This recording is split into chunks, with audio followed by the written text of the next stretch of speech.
depuis 2006. Le législateur, par une loi de février 2005, du 11 février 2005, ayant manifesté une volonté expresse de voir dans tous les départements s'installer un lieu unique d'accès aux droits des personnes handicapées, des personnes en situation de handicap, de leur famille, des enfants et de leurs parents. Comment ça se passait avant? Il faut rappeler que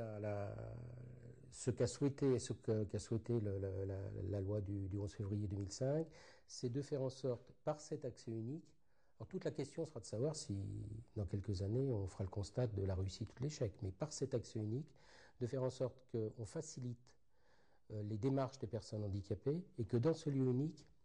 elles trouvent la totalité des réponses dont elles ont besoin à un moment donné, lorsqu'elles sollicitent, lorsqu'elles demandent une prestation, lorsqu'elles recherchent un établissement spécialisé, etc.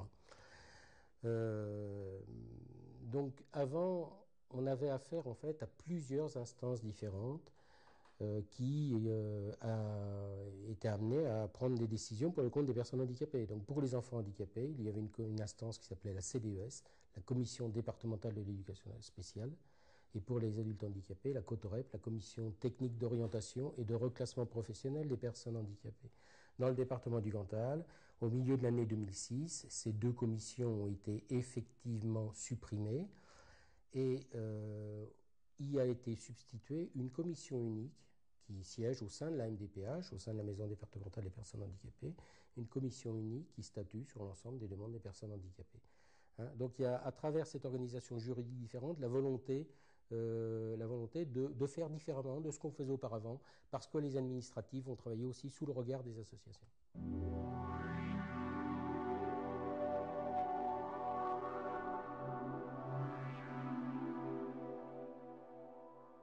Les missions de la MDPH sont nombreuses et la MDPH est très attendue sur ces missions, en particulier par les associations de handicapés. Tout d'abord, des missions qui tournent autour de la fonction d'accueil, et j'ajoute tout de suite d'accueil qui sera, et qui est déjà, mais qui sera encore plus dans l'avenir, aussi professionnel que possible. L'accueil, c'est pour les associations, et je m'en suis progressivement totalement convaincu. Sans doute ce qu'on renvoie de plus essentiel et de plus définitif à la personne que l'on rencontre pour la première fois. Donc une fonction accueil très très importante. Ce qui veut dire que, enfin, derrière le mot accueil, il y a les mots écoute, les mots information aussi complète que possible. Par-delà cet accueil, il y a aussi des fonctions d'aide à la personne, à la constitution de son dossier, d'aide à la formulation de ce que le législateur appelle son projet de vie. Et à un moment donné, la personne peut avoir envie d'exprimer ce projet de vie et ne pas être en capacité de le faire. Donc il y a aussi cette fonction d'accompagnement de la personne dans l'élaboration de son dossier, de sa demande, dans la formulation de sa demande. Il y a un troisième temps qui renvoie au fonctionnement en interne de la maison départementale des personnes handicapées, c'est qu'une fois que la personne a formulé sa demande, ce dossier est adressé, la demande de la personne, je ne vais pas parler de dossier, je vais parler de demande, la demande de la personne, elle est adressée à une instance qui a été créée par la loi de février 2005, l'équipe pluridisciplinaire d'évaluation. Puis la MDPH a presque enfin, une fonction décisionnaire, une fois l'évaluation faite, et après que la personne a été mise en capacité de faire des observations, de dire je ne suis pas d'accord avec ce que vous me proposez, une fonction décisionnaire qui met en jeu à ce moment-là la commission départementale de l'autonomie des personnes handicapées, dont le rôle va être majoritairement de valider les propositions de l'équipe pluridisciplinaire, puisqu'il y aura une évaluation préalable, et que dans la plupart des cas, la personne elle-même sera en accord avec cette évaluation si une réelle évaluation a été faite. Mais aussi, c'est son rôle à cette commission de mettre en question, de mettre en débat, lorsque la situation le requérera, lorsque la commission aura eu l'impression d'une évaluation un peu légère, lorsque la personne aura exprimé des observations qui seraient en désaccord avec le travail de l'équipe d'évaluation, mais aussi cette commission donc, sera en capacité d'émettre des suggestions et de ne pas suivre les propositions de l'équipe pluridisciplinaire,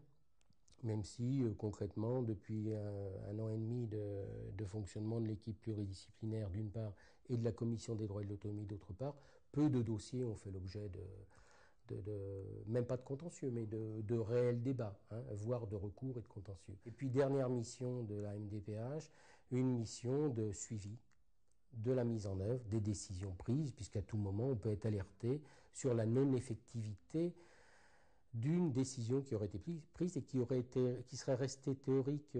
tout simplement parce que la personne se trouve dans un désarroi qui ne lui permet pas de mettre en œuvre la décision prise. Donc il y a aussi à réfléchir, tout n'existe pas aujourd'hui, hein,